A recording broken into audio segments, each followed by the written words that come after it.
अस्सलामुअलैकुम। दिलचस्प सवालात की सीरीज़ में खुश आमदीद। वो क्या चीज़ है जो हमेशा नरम बिस्तर पर ही लेने में मज़ा आता है?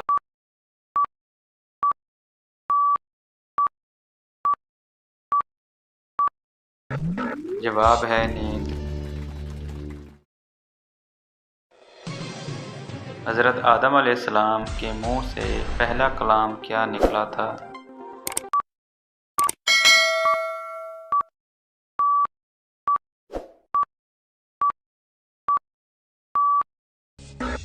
जवाब है अल्हम्दुलिल्लाह।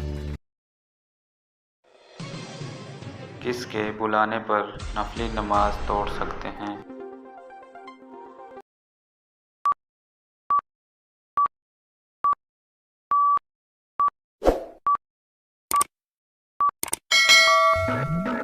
माँ के बुलाने पर।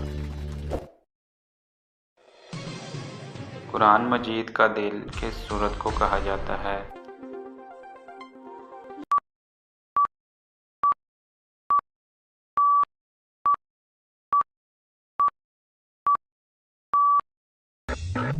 सूरह यासीन को। कुरान मजीद के किस पारे में सबसे ज़्यादा सूरतें हैं?